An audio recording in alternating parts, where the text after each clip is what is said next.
Jesus said something fascinating to the religious leaders of his day. He said, "If you believed Moses, you would believe me, for Moses wrote of me." Now, he was talking to men who had read and studied the books written by Moses: Genesis, Exodus, Leviticus, Numbers, and Deuteronomy. These were books they'd read their whole lives. So they must have scratched their heads and wondered what Jesus was talking about when he said that Moses had written about him. It was later, after his resurrection, that Jesus spent 40 days with his disciples teaching them how to understand the Old Testament scriptures, helping them to see how it is all most profoundly about him. In the Lamb of God, seeing Jesus in the Old Testament, we make our way through the story of Israel's deliverance from slavery in Egypt, receiving God's law at Sinai, and wandering in the wilderness on their way to the Promised Land, discovering together what these books have to teach us about the deliverer God sent to liberate us from captivity to sin, about the Lamb of God that has been provided, whose blood protects us from judgment, about the salvation he accomplished as he brings us through the waters of death. We see that Jesus is the bread that has come down from heaven to feed us in the wilderness of this world. In fact, Jesus fulfills everything the tabernacle and priesthood and sacrificial system were set up to accomplish.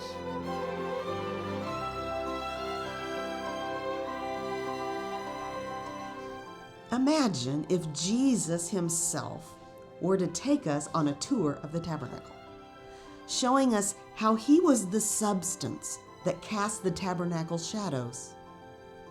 We would see that everything about the tabernacle pointed to some aspect of his character and work. When he took us through the courtyard, perhaps he would point to the bronze altar and say that when he offered himself as the perfect once-for-all sacrifice, he put an end to the sacrifices of bulls and goats, which never had the power to take away sin. Jesus was also clothed as a priest, just as Aaron was. Certainly, he didn't wear the ornate ephod and bejeweled breastpiece and holy to the Lord headpiece. These were merely outer garments the priests wore that were designed to point to he who was truly holy, glorious, and beautiful through and through in his person. Jesus was robed in royal righteousness and had written across every aspect of his life, holy to the Lord.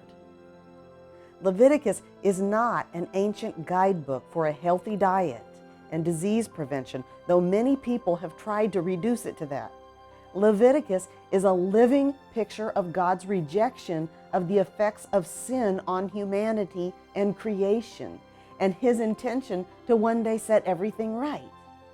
Every day, as you avoided what would make you unclean or dealt with what had made you unclean, it would be a reminder to you that the Lord had not forgotten how he made the world before human sin, and that he will not forget his promise to make all things new. I hope you'll consider using the Lamb of God, seeing Jesus in Exodus, Leviticus, Numbers, and Deuteronomy, to study these incredible books of the Bible along with me. We'll see that the Bible, from beginning to end, from Abel bringing a sacrifice from his flocks in Genesis, to the Revelation picture of the Lamb on the throne of the universe, the Bible is the story of the Lamb of God, the Lamb of God who takes away the sin of the world.